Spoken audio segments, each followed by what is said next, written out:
Viti 2025 po mbyllet me një panoramë ekonomike që në shikim të parë duket pozitive. Shqipëria e mbyll vitin me rritje ekonomike, inflacion të ulët, papunësi në rënje dhe flukse të forta parash që vijnë nga jashtë. Por ekonomia nuk është vetëm një tabel me shifra. Ajo është mënyra se si jetojmë ne shqiptarët, si funksionojnë bizneset dhe sa qëndrueshme është e ardhmja për ne.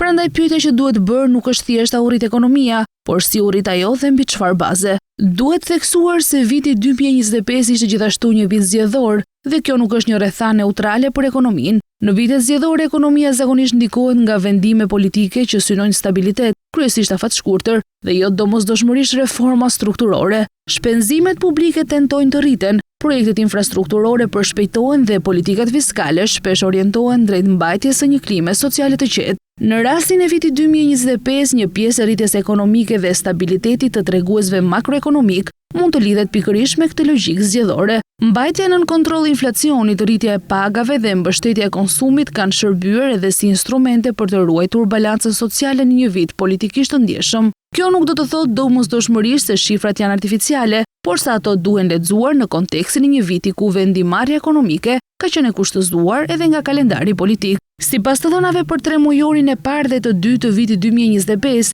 rritja ekonomike ishte 3.72% dhe 3.51% respektivisht. Një normë e mirë për një ekonomi të vogël si Shqipëria dhe një tregues që në pamje të parë flet për stabilitet, po kur e shohim nga afër strukturën e kësaj rritje, del qartë se ajo nuk është mbështetur kryesisht tek prodhimi vendas, industria apo bujqësia.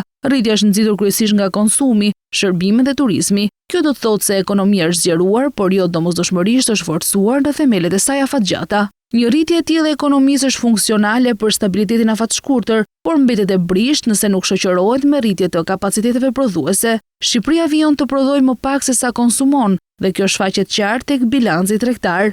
Importet për periudhën janar-nëntor 2025 arritën në rreth 807 miliard lek, ndërsa eksportet mbeten shumë të ulta në rreth 319 miliard lek. Diferenca mes tyre krijon një deficit tregtar përjafërsisht 488 miliard lekësh, një shifër e lartë që tregon varësinë strukturore të ekonomisë shqiptare nga mallrat e huaja dhe krahasuar me vitin 2024 ka rënë me 3.4%. Në këtë kontekst inflacioni rezulton relativisht i ulët. Për periudhën janar-nëntor të vitit 2025 inflacioni ishte 2.2%. Një nivel që konsiderohet i shëndetshëm dhe që tregon se presionet mbi çmimet janë zbutur ndjeshëm krahasuar me vitet e mëparshme, por le të theksojmë se është një normë e njëjtë me vitin 2024. Por ky është niveli më i ulët edhe nëse e krahasojmë me objektivin e Bankës së Shqipërisë, që regjistrohet në 3%. Por inflacioni i ulët nuk do thotë automatikisht se jeta është bërë më e lirë. Për shumicën e familjeve shqiptare, çmimet e ushqimeve që kanë udhëhequr rritjen, qirat dhe shërbimet bazë nuk janë ulur, por thjesht janë rritur më ngadalë,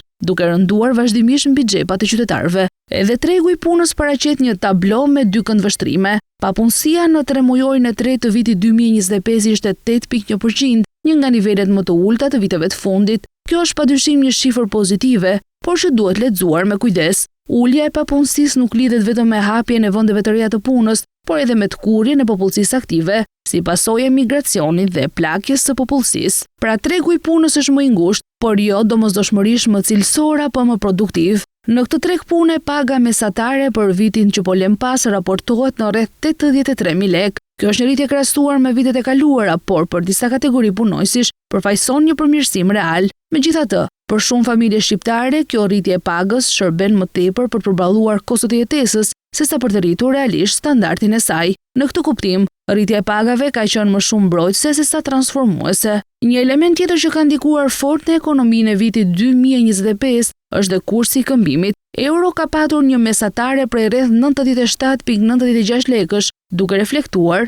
një monedhë vendase më të fortë. Kjo ka ndihmuar në mbajtjen në kontroll të inflacionit dhe ka ulur koston e importeve, por njëkohësisht ka goditur konkurrueshmërinë e eksporteve dhe prodhimin vendas. Një lek i fortë është shpesh pasojë e flukseve të mëdha valutore dhe jo domosdoshmërisht një ekonomie prodhuese të fortë. E në këto kushte turizmi ka qenë padyshim sektori më i fortë i vitit 2025. Numri i hyrjeve nga vendasit e huaj dhe gjithashtu i qëndrimeve ka ardhur në rritje muaj pas muaj, duke arritur një rekord absolut, ndërkohë nga ana tjetër shpenzimet e turizmeve për periudhën janar-shtator arritën në rreth 4.4 miliardë euro, një nivel rekord po ashtu. Turizmi ka gjeneruar të ardhura, ka mbajtur në këmbë konsumin dhe ka ndikuar drejt për drejt në forcimin e lekut. por mbështetja e tepruar të turizmit sjell edhe rreziqe. Ai është sezonal, i ndjeshëm ndaj goditjeve të jashtme dhe krijon shpesh vende pune me paga më të ulta dhe siguri të kufizuar. Përveç turizmit, ekonomia shqiptare është mbështetur fort edhe tek remitancat dhe investimet e huaja direkte. Për periudhën janar-shtator të vitit aktual, remitancat arritën në rreth 816 milionë euro,